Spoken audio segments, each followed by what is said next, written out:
And let's take a look here. We've got a few folks in the chat room already. Okay. Well, without further ado, I think that we should get underway. What do you think? I think we should. Okay.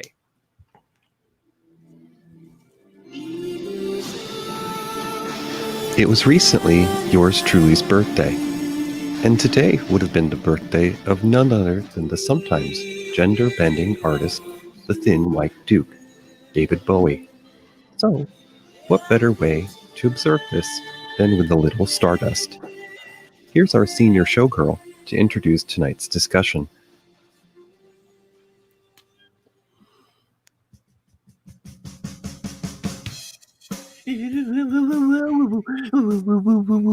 Hundreds of years in the future, the solar system has been colonized by humanity.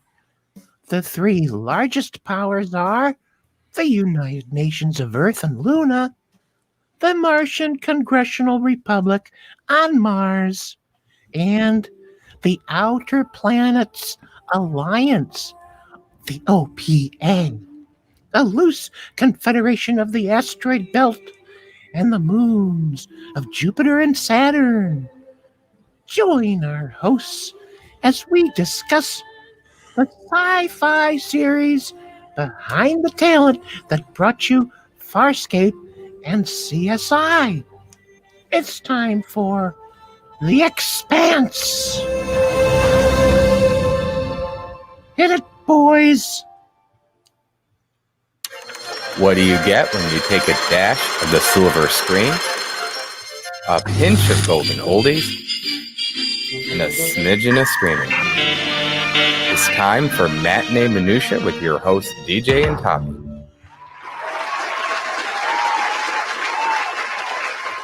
Well, hello there, folks, and Happy New Year. I hope the holidays treated you as well as could be expected, and that you stayed safe and got to express your love to your closest ones. So, Toppie, we are gathered here in the balcony tonight for the first time this new year. Yeah, 2021. Yay. It rocks already. It just rocks. I mean, it's already been a memorable 2021. It didn't take long. And I'm just thankful that there's a mere dusting on the ground so far. I mean, I did grow up in New York. I mean, both of us did. So I'm not going to complain about this time of year because it's a small price to pay for the majesty we have the rest of the year. Sure, I'll agree with that.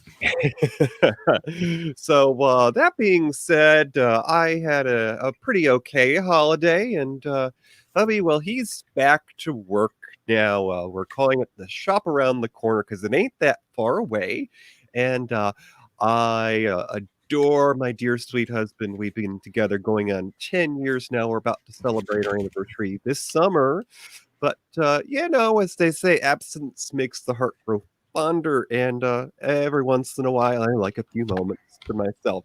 Go me time. Yeah. Yeah. So we have a sci-fi series we're going to talk about tonight. It's kind of my birthday wish. We normally drop some coins in that gumball machine out there, but this was a special birthday request, and I'm about to play a trailer for you here that'll give you a better idea of what this is about in case you fell asleep in the opening. May I ask you something? Do you miss Earth? These endless blue skies, free air everywhere, and open water all the way to the horizon. When you spend your whole life living under a dome, even the idea of an ocean is almost impossible to imagine. They are an entire culture working together to turn a lifeless rock into a garden. We had a garden and we paved it. Someday, things gonna change. Earth and Mars have been stepping on the necks of the Belters out here for over 100 years. Careful how far you want to take this. We're all in this together. We are fighting for something precious here. They built their solar system on our backs, spilt the blood of 1 million of our brothers, but in their eyes, we're not even human anymore. Heaven help your enemies. Heaven help us all. Earth must come first. To make it all this way, so far out into the darkness. Why couldn't we have brought more light?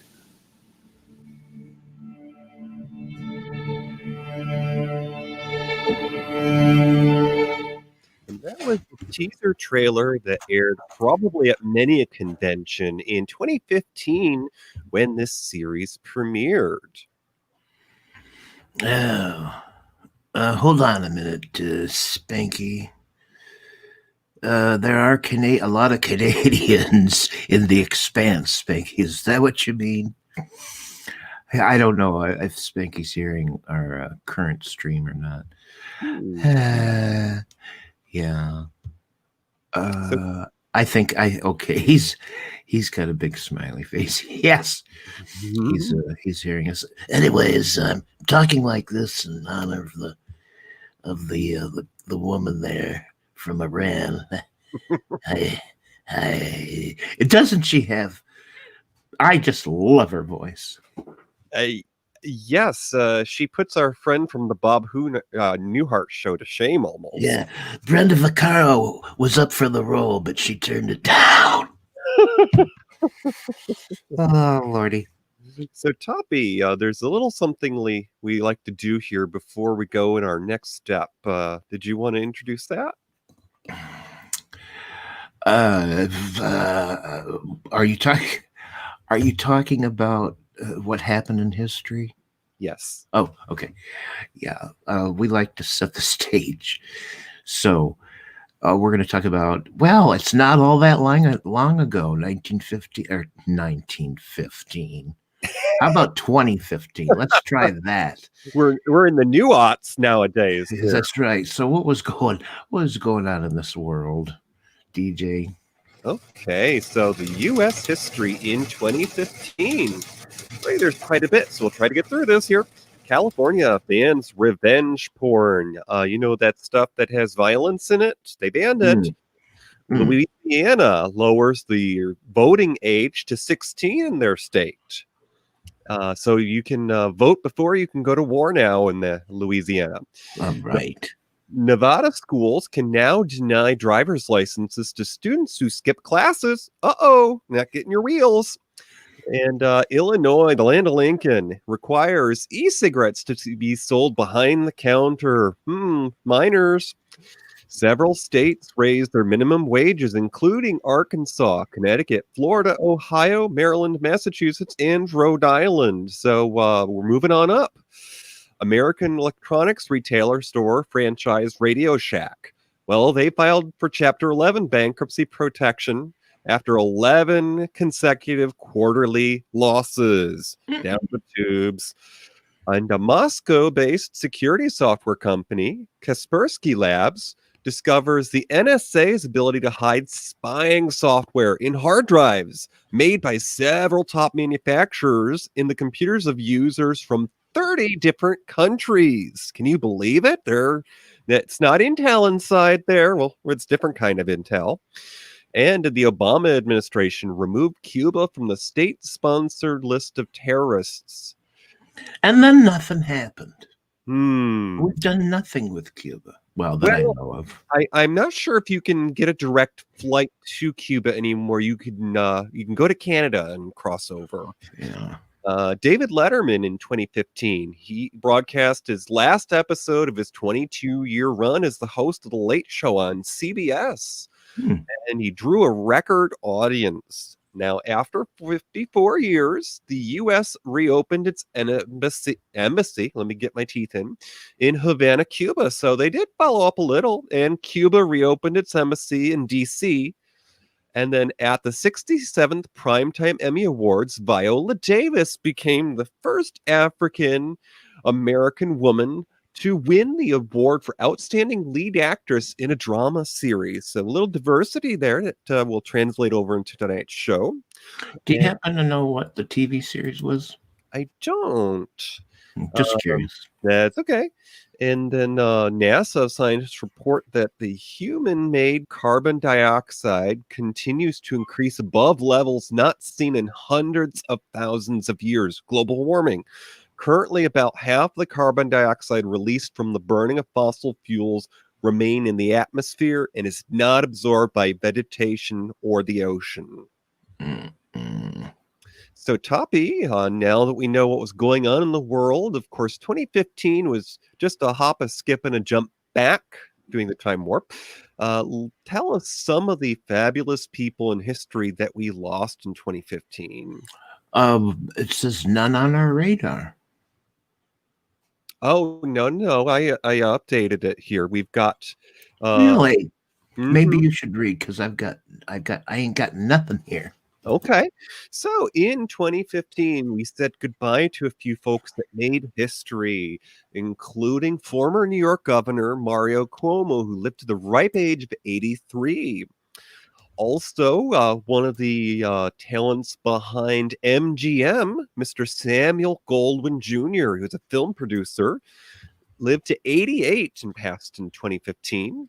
I didn't know he lived that long. Yeah. And, some of these folks, it was no secret they had the bad habits because, of course, back then we didn't take care of ourselves as well. But Mr. Leonard Nimoy, a favorite of yours and mine, Star Trek actor, and he was also director and photographer. He lived to 83. He had given up smoking a number of years before, but unfortunately had already weakened his heart and lungs.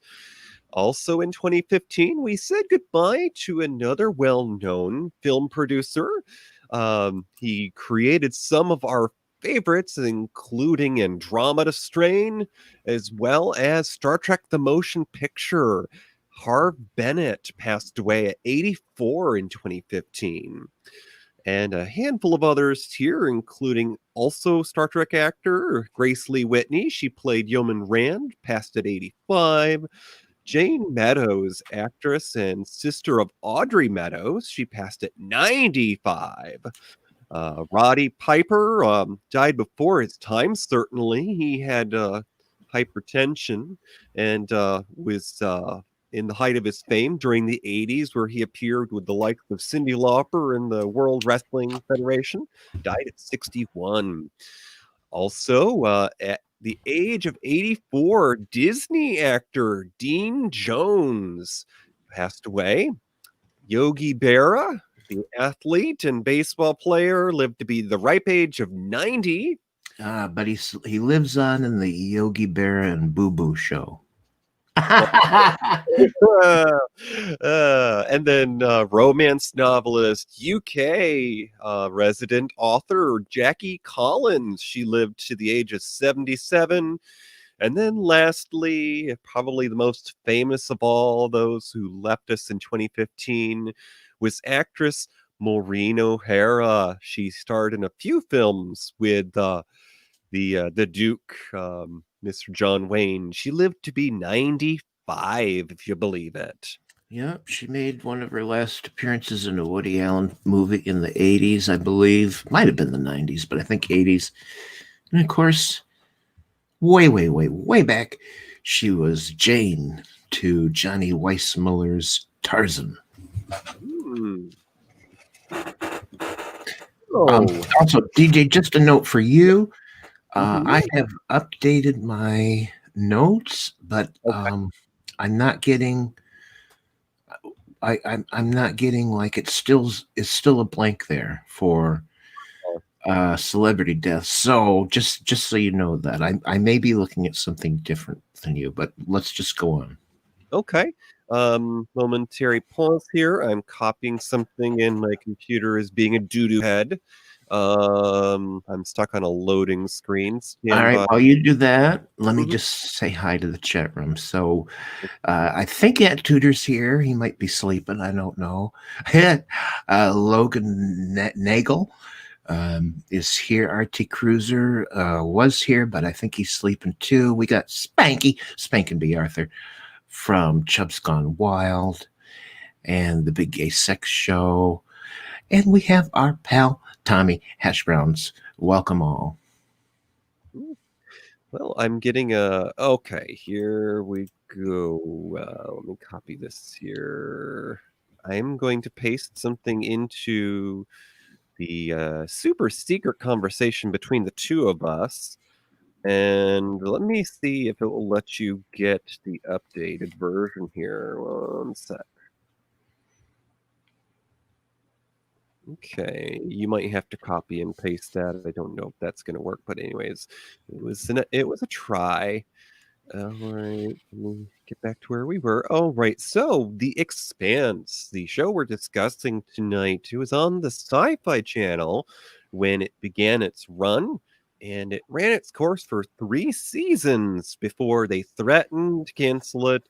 It got rescued. We'll talk about that in a moment, but because it was a TV show, some of the other things that were on TV in 2015, in particular things that were new, there was a animated series that premiered on the Fox channel in 2015. It was called Border Town. And, as you might imagine, the politics of 2015, it was about a Southwest town bordering on Mexico. We'll move on. On ABC, we have a new series premiering. I think it may have only gotten 1 season. And how we like the underdog, I might as well check it out. It's called Blood and Oil. Now, if you can imagine with a title like that, it was a soap opera, and it was about a boom town in North Dakota. Good Lord. I don't remember that at all, but okay. And then also on ABC, they premiered a series that actually ran for 3 seasons. It was called Quantico, and it was all about the world of terrorism and bringing terrorists to justice. And lastly, an honorable mention on CBS, a show that's probably near and dear to many a nerd's heart. CBS brought to life the live-action version of Supergirl for the first time in 2015. Was that CBS? Boy, it's moved now, right? It's no longer on CBS, right? I think that the show may now be over just last year, and it did move stations. I know Callista Flockhart was in the first season. Of course, some of you may know that is Harrison Ford bride. Okay. Yeah, I was just surprised to hear it started on CBS. So we're a few minutes into tonight's show, and I thought I would treat your ears with a little interview that was done with a member of the cast. Of course, The Expanse started on the Sci-Fi channel, so we have Adam Savage, who was part of Mythbusters. He's interviewing Wes Chatham, who plays the marine mechanic of Amos. With every great ensemble cast, you end up with characters that are also sort of archetypes, but not necessarily that slot right into a classic archetype mold. I'm curious what you notice about Amos from the type of fans that gravitate towards him as a character. Well, what's really fascinating to me is that because I did the detailed work and tried to be as honest about if this really happened to somebody, how is that going to manifest, how that's going to look. I also had an acting teacher. I had an acting teacher that told me, her name was Sandra Seacat. She said something that was really interesting to me. She said that every character that comes to you, it's kind of from a spiritual perspective, everything that comes to you, there are things that character is working on and dealing with that is parallel with your own things that you're working and dealing with. And even if you're unaware of it. And so, I don't know what I have in common with that, what I have in common with Amos. But ultimately, I know as honest and truthfully as I can tell the story and do it, there are people, no matter how subtle the mannerisms or characteristics, people come up to me and say, listen, I understand, I know what Amos is going through, and I had similar situations, and I see that through what you're doing. And I didn't do it thinking that anybody would even pick up on it. Putting down signposts. And they pick up every time. and they say, is this what he's going through? I don't want to talk about it because it's like, yeah. And they say, is this, and I'll say, yeah. And they say, this has happened to my brother, or this is, whatever. And so there's a certain kind of connection of being honest about this mental health issue, and this, it's really fascinating. That must be very gratifying. I mean, we find succor in diving into these narratives that move us. And just a correction here. Earlier, we mentioned in 2015, there was some legislation passed about revenge porn. And in the chat room, Spanky is mentioning that it's not violence. It's when an ex or someone posts private pornography of you to get back at you, embarrass you, or get you fired. So, yes. Okay, well, Toppie, we have a few folks that brought us this program. Could you tell us a little about them? So, The Expanse is based on a whole series of novels by the name of James S.A. Corey, which is actually a pen name for two people. And their real names are Daniel Abraham and Ty Frank. And they're the guys who thunk up this whole thing and talk about world building. An amazing piece of work, and it's done them well in that it's provided the backdrop for 8 novels. I'm not sure how many, but a good number.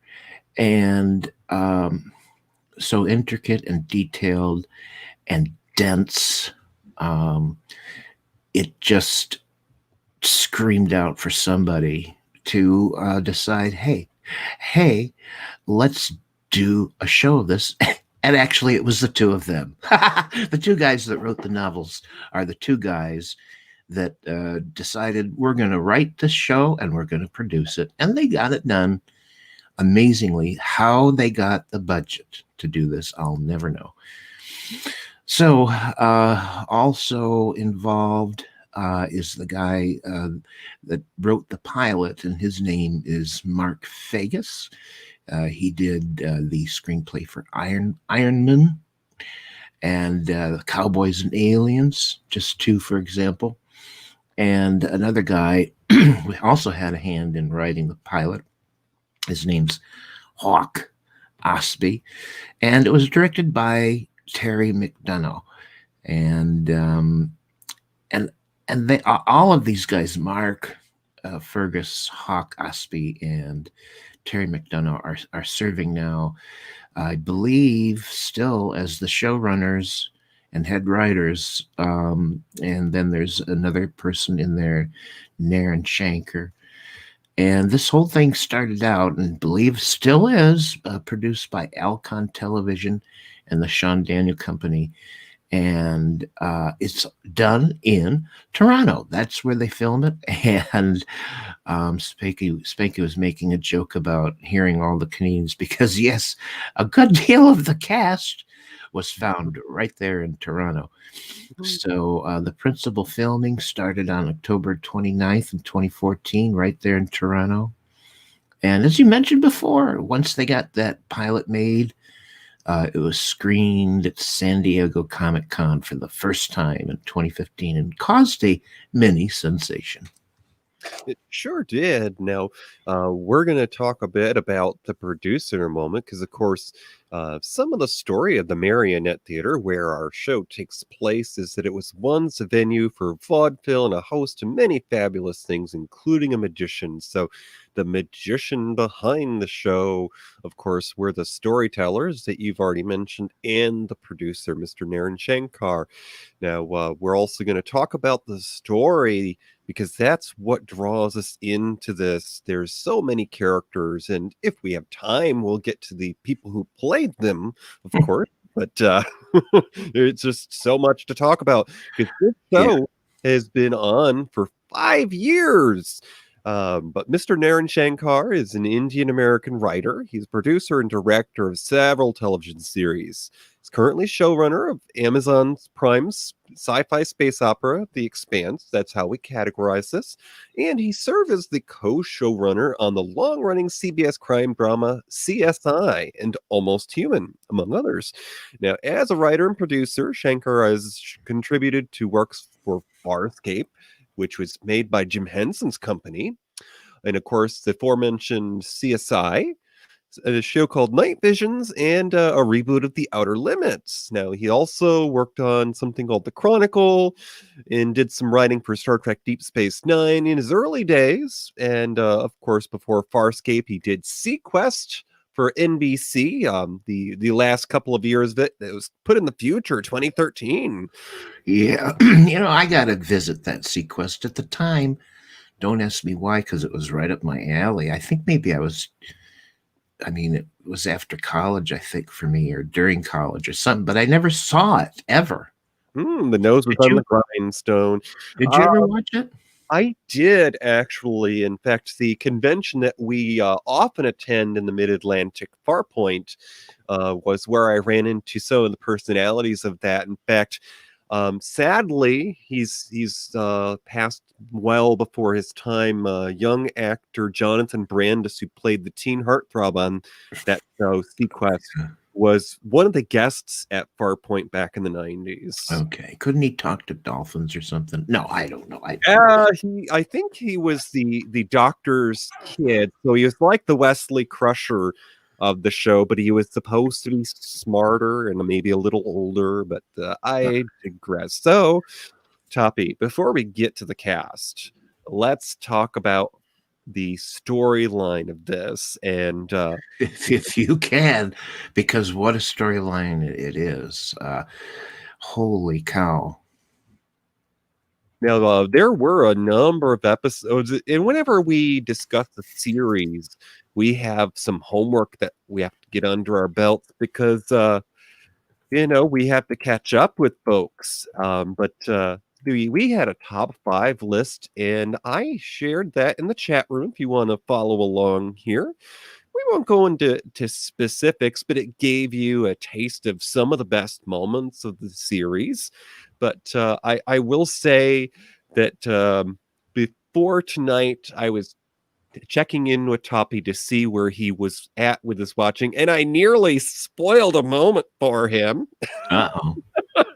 Do you remember me asking about a little incident where somebody's head got blown off? Yeah, and I hadn't seen it. And I still haven't seen it. Oh my goodness. Well, I have been slowly watching the show from the beginning. I started the other month before we decided to do this for my birthday. But I'm currently midway through season 2. Now, I conveniently forgot that the first season was very much like a mini series. So I forgot what parts were actually in the first episode and what followed it. So my apologies. But anyways, so what were some of your favorite moments? Who did you like? And could you take your eyes off that marine mechanic? Woof. Well, honestly, he, really is a looker. And so's the other main character there. The captain? Yeah. Yeah. Mm-hmm. Yeah. So there's some, great guys in this, but I guess I was very captivated by the kind of creature, and this all came out, I think, in the second season primarily, but that whole it's not a virus, but what did they call it, DJ? Oh, the Proto Molecule. Yeah, thank you. The whole idea of that was very intriguing, and it gave them quite a monster, actually, to menace the cast. But what it evolves into is absolutely nothing like you'd ever expect, and it's beyond it's beyond just a monster. It's of the week. It's incredible, really. And it carries the show into the third and beyond. I won't give away what it is because it's quite a reveal. But I love the characters and the conflicts, and there's plenty of them because this show is loaded with. Well, the whole story is of three factions who are on the brink of war. So there's plenty of conflict and strange alliances and friendships and are made. So everything's really quite memorable. But it's that second season so far that really got me going. Whenever I watch a new sci-fi series, or at least new to me, I like to pick it apart and figure out what it is about that show that makes me want to watch more of it. Now, it's no secret that I'm a huge Star Trek fan, and one of the things that appeals to me about that, of course, is the utopia factor. We've cured all of the illnesses, we've learned to grow enough food for everyone, and we've got the shiny sports car for the guys in the uniforms to be driving, but then you have people that are sort of turned off by that. They think that that's too pie in the sky. And one of the things that Toppie and I were discussing behind the curtain is that science fiction is, or at least good science fiction, it's often said, is supposed to be a commentary on the days and times that we're going through. So shows like The Expanse, they put it more to everyday reality because everything isn't picture perfect. I mean, the Earth is overpopulated. We have colonized Mars, but we've taken for granted our resources, and that's one of the things that you learn about in The Expanse by watching it, is that the Martians learn to resent Earth because we're trying to exploit the rest of the solar system, and the Martians are looking back at our pretty blue orb thinking, wow, you squander everything you have. Mm-hmm.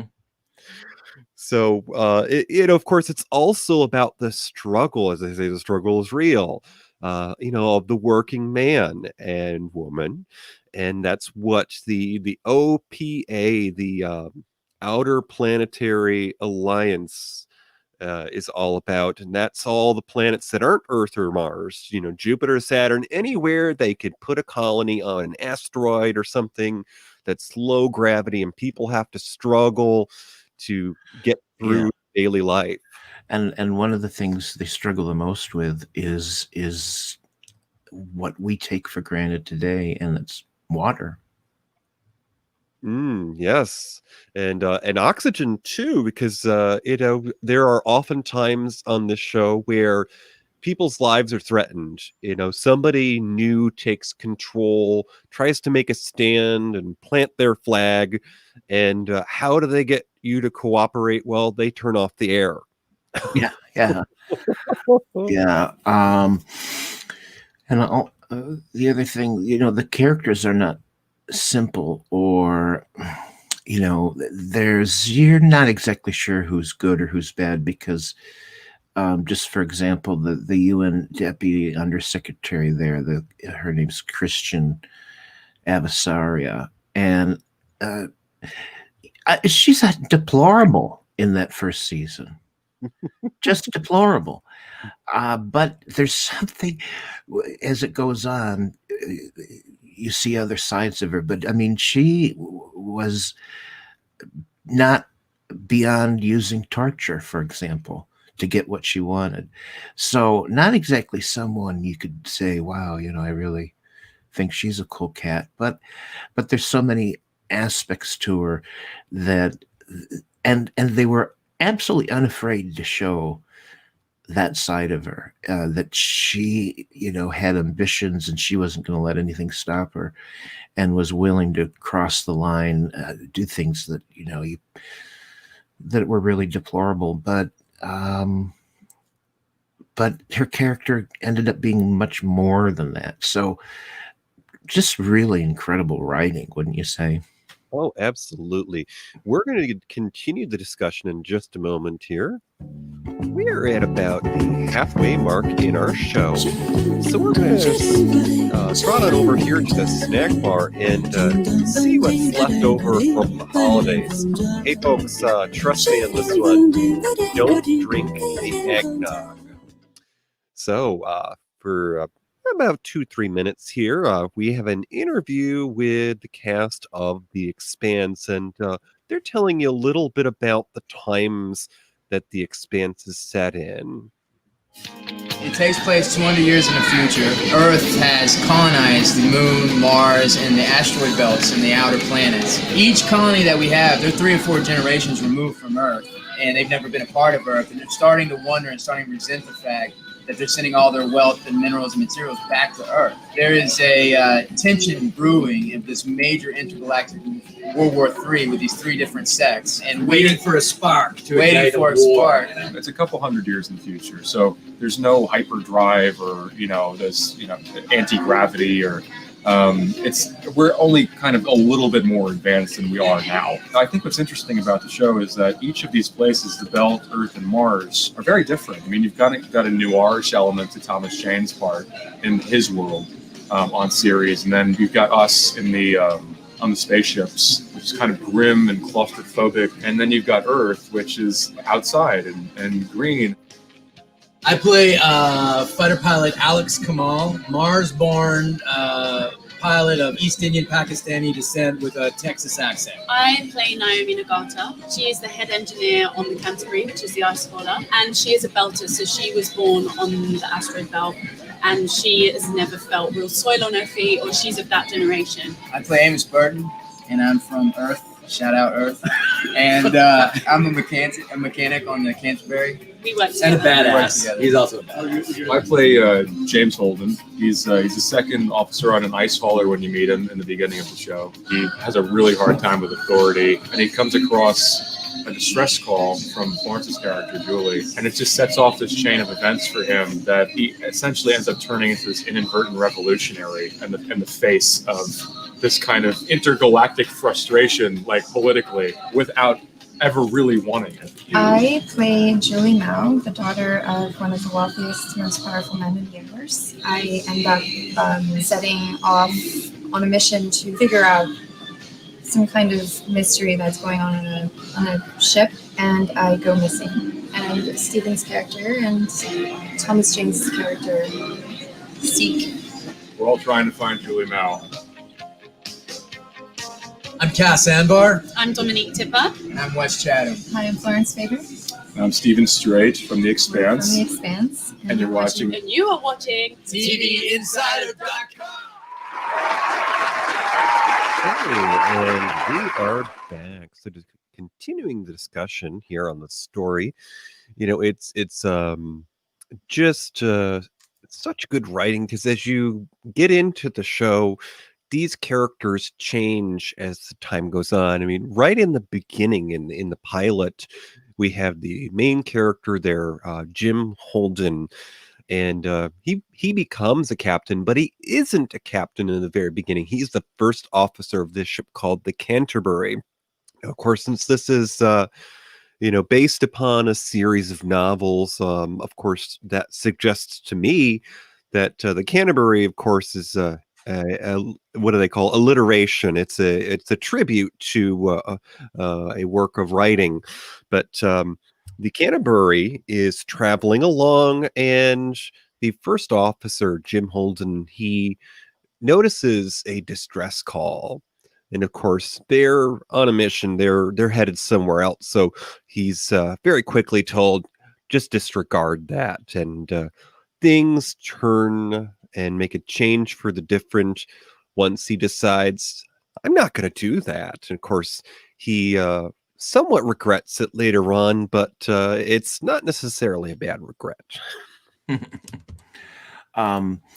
Yeah, the plot points come along and converge and separate and come back together. So it's one of those. Let's see. I think most of the seasons were about 13 episodes, right? That sounds about right. Yes, sir. So I can't exactly say each episode is unto itself because they're very, very connected. But it forms small chapters of a much larger story that ends up being much more complex than you would ever expect, and so that's where a lot of it takes very surprising turns, let's put it that way, and we stick along with our characters who go through all of these, quite a lot, really, and see how they change. The other really interesting thing for me is that, yes, this show takes place, many hundreds of years in our future, like Star Trek did, but ain't nobody developed no warp drive. Okay.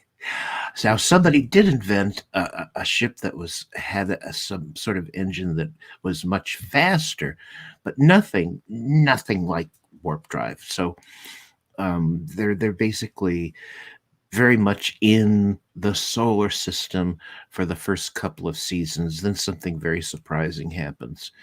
But they're very much in the solar system, and what we see of how they live and how they get to places is all seems very grounded in real science in a way that you really can't say Star Trek, or I don't know anything before it really that seems so realistic. So they play around with gravity. They play around with how far away things are. And nobody's got a laser pistol. No laser pistol. They basically seem to be shooting the equivalent of what we have now. If anything like that happens, it seems to be a basic gun of some sort. But it all seems very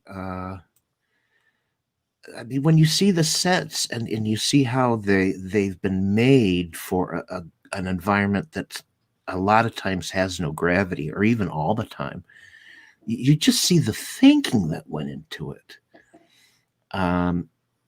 It's really like how they ever got this from the thought in their head to actually being a set they could work on is amazing to me, anyways. And the special effects are seamless, in my opinion. They're I'll be damned. I don't know what was a set and what was CGI. It's so seamless. But it really captures, like, this is what it would really be like, in a way that Star Trek, no other show that I can think of has ever managed to do. What do you think about that? It seems singularly unique in that way to me.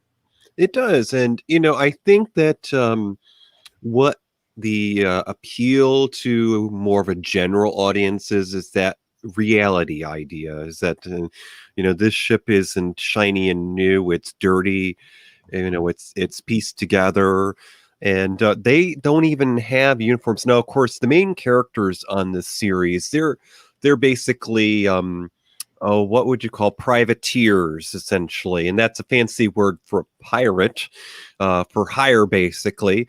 And they don't have uniforms because they're not part of any sort of military presence, and they actually get around wearing these jumpsuits, like you might see your mechanic change your oil in. Right.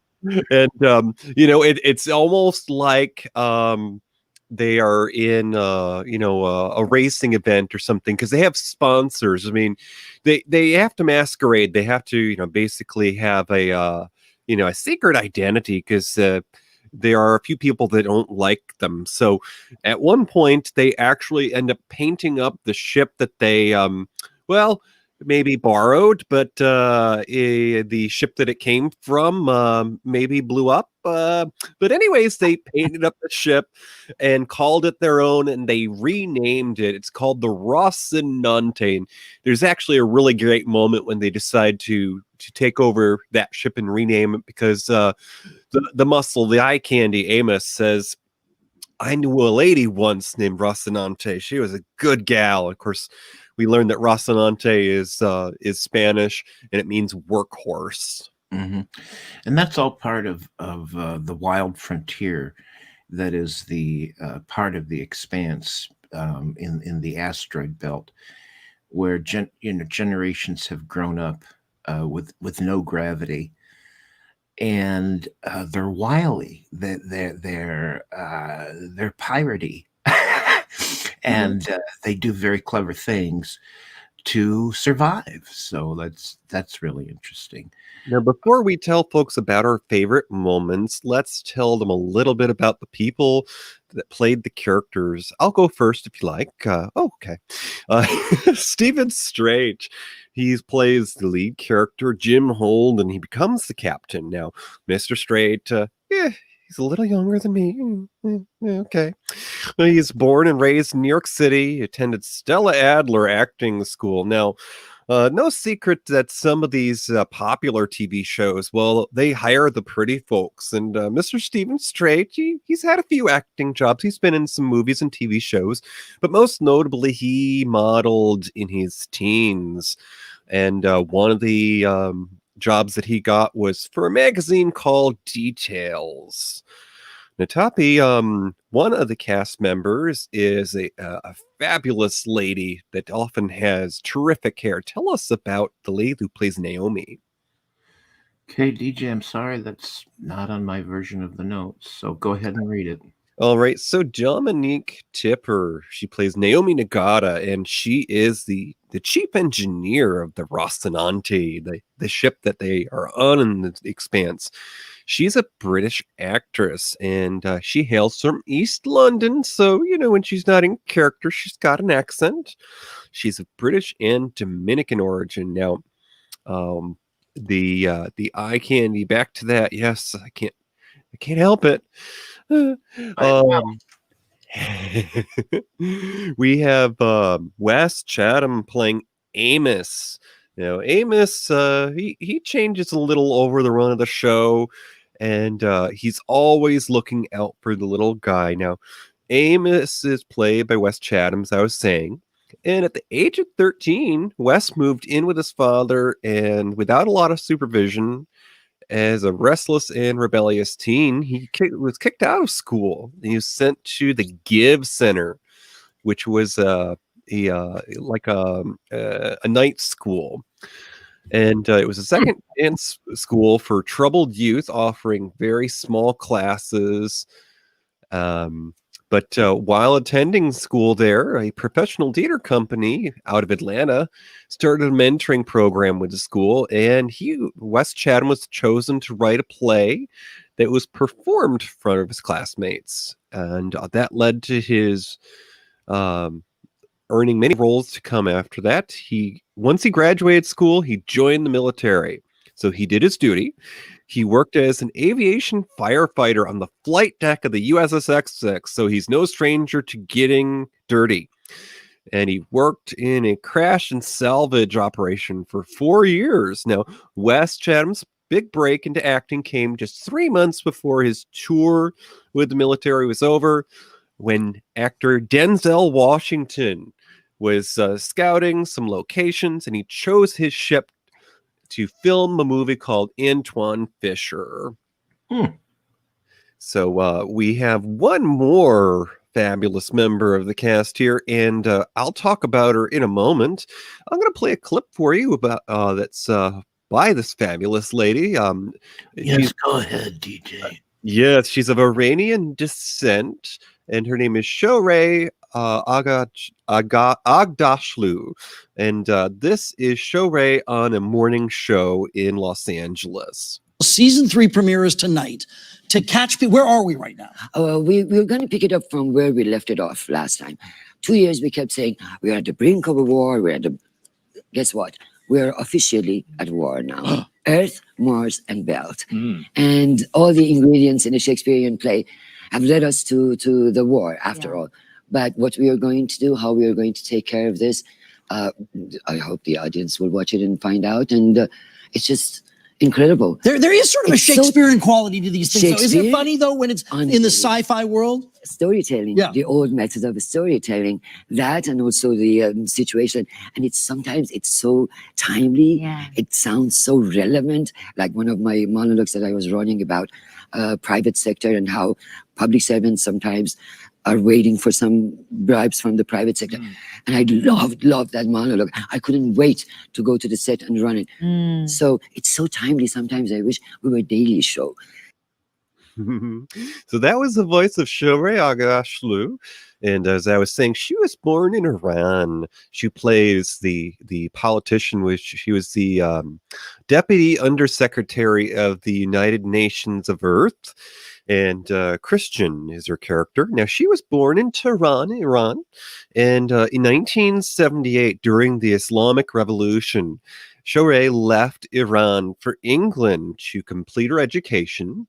At that time, her interest in politics and her concern for social injustice in the world led her to receive a bachelor's in international relations. So she has experience with politics. And Shohreh is the first Iranian actress to cross over into mainstream Hollywood cinema. And she was also the first Iranian and Middle Eastern actress to be nominated for an Oscar. So, Toppie, before we make some recommendations on things that people might like.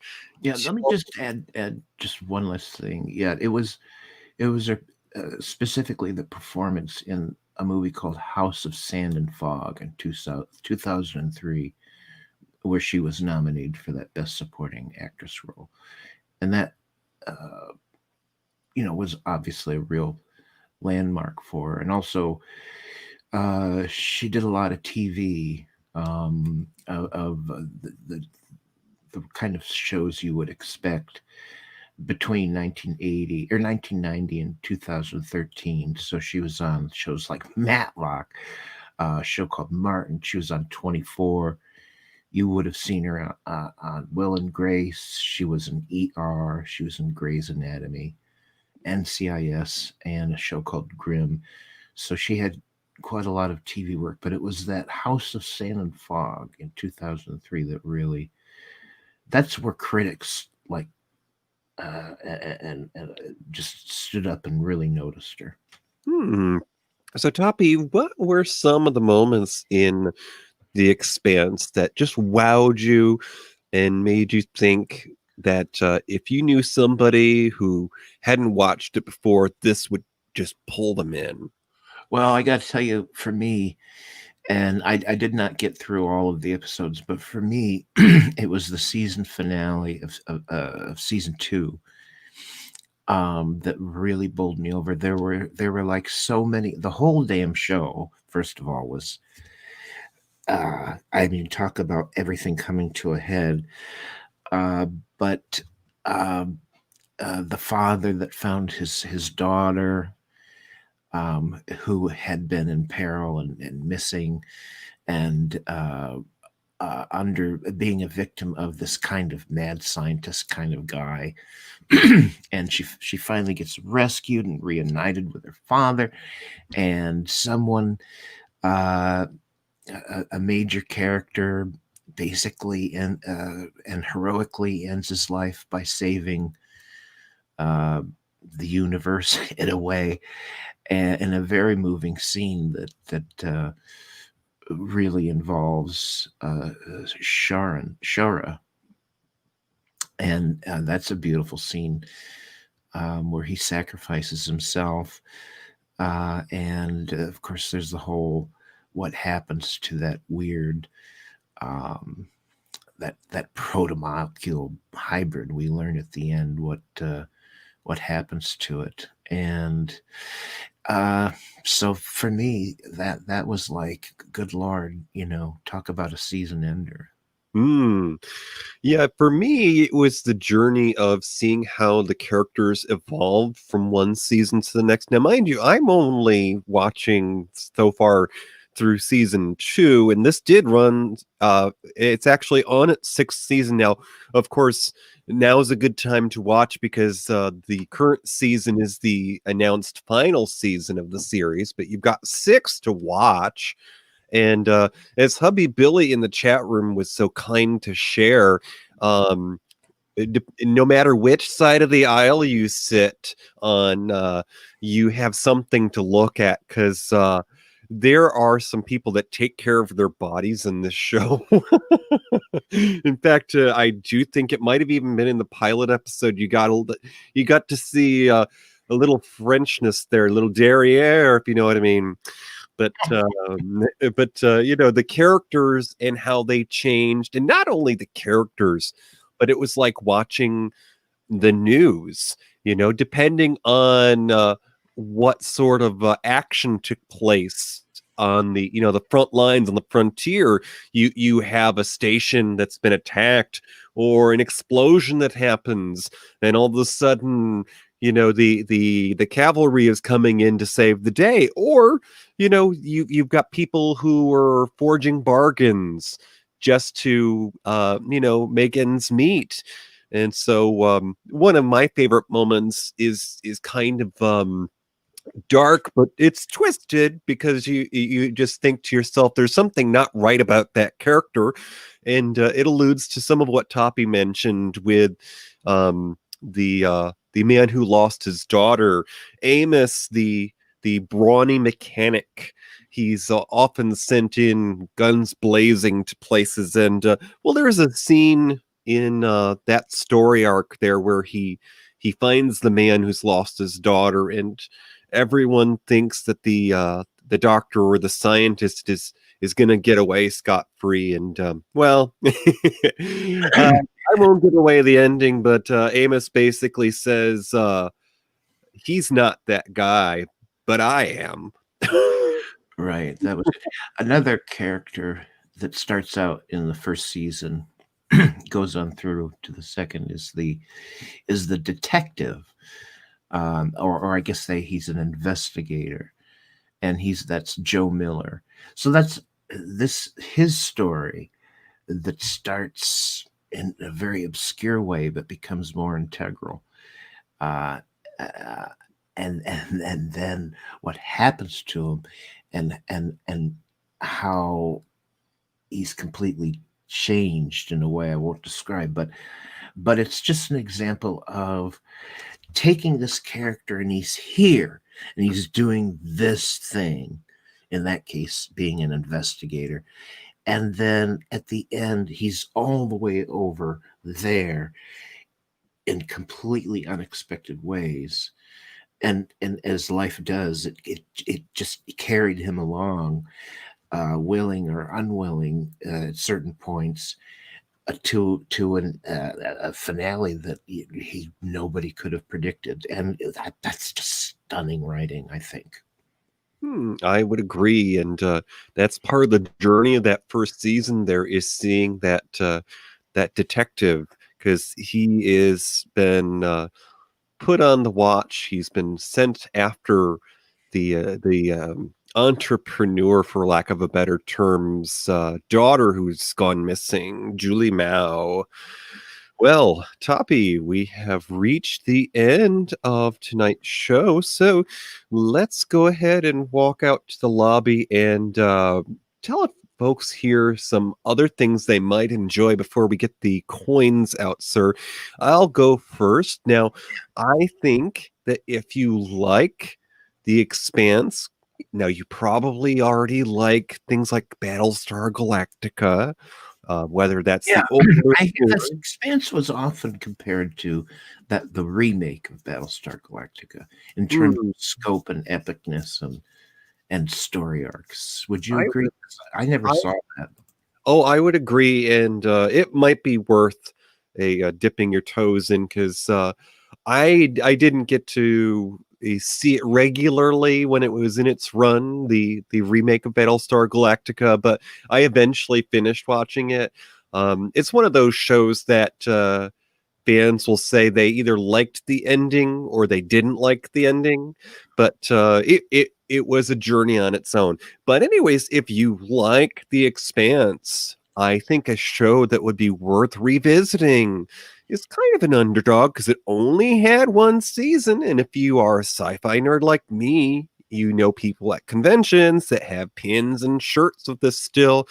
In 1995, yes, when I was still in school, there was a show on Fox. Yes, the folks that brought you the X-Files. They had a short-run sci-fi series a little bit like this years and years before, and it was called Space Above and Beyond. It was near future, and Earth had moved out into space. Now, I don't think that there were the factions like there were in The Expanse, but it was basically the idea of the military in space. And, you know, maybe there's a reason it only got one season, but I remember knowing people that liked it. So I'm going to dig it up and give it a shot. Give the name one more time. Sure. Space Above and Beyond. All right. That's a new one to me. Anything else? Just the Battlestar Galactica remake that you were discussing there. I think that would be worth a watch.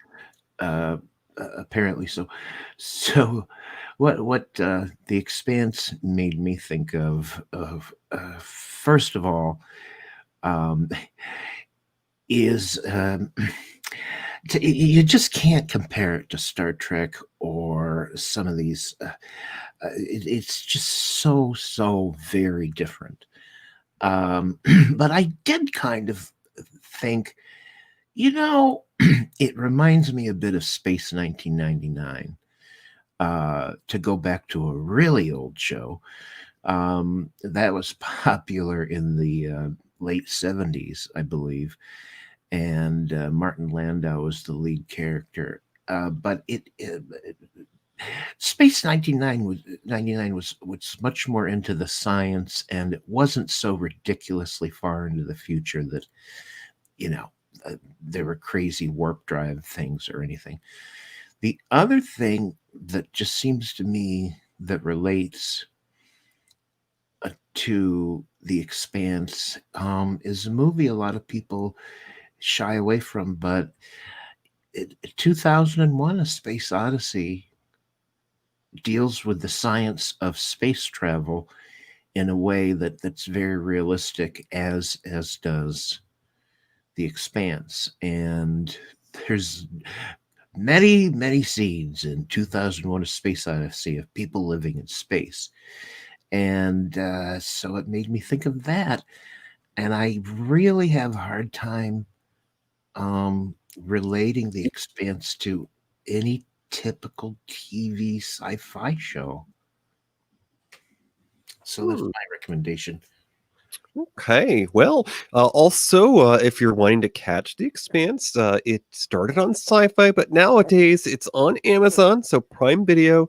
You can see all 5 and the current 6th season, which just made its premiere recently. So let's grab that bag of coins here, Toppie, so we can let the folks know what's coming up. Will you please? There you go. Take that coin there.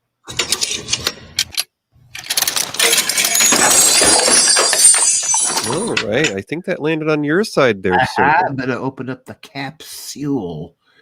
And by God, oh, look at this.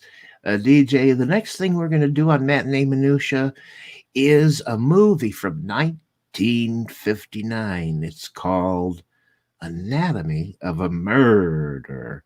It's a American courtroom drama, and it's based on a 1958 novel by Robert Traver. It was produced and directed by Otto Preminger, and it starred Jimmy Stewart. Also, not to mention Lee Remick, Ben Gazzara, Eve Arden, George C. Scott, Arthur O'Connell, and Catherine Grant, and Mary Hamilton. It's noted as being probably the purest and finest trial movie, which is what it is. It's about a trial that's ever been made. So, Anatomy of a Murder from 1959, a movie ahead of its time. It was very scandalous when it came out and did not shy away from things most movies would never touch. So, that's next time on Matinee Minutia. Oh, well, you had me at Eve Arden, sir.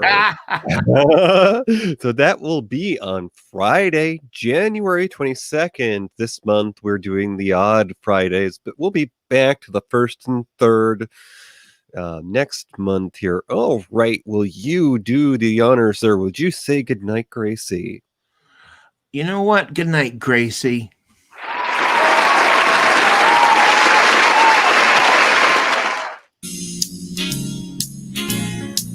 Thank you for listening to Matinee Minutia. Our show streams live the first and third Friday of each month. Go to univozpods.net, click the tower for audio, enter Discord for chat. You can find the show wherever you listen to podcasts. Tweet us on Twitter at Matinee Minutia. Join our Facebook group. Visit our webpage at matineeminutia.com. Have an idea for a future show? Or just want to message us? Email us at matineeminutia@gmail.com. Oliver. This has been an Ollybug production.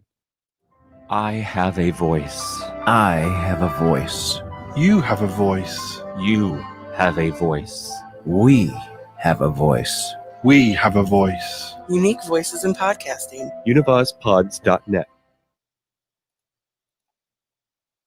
Okay, I'm going to take us off the stream here. Hitting in.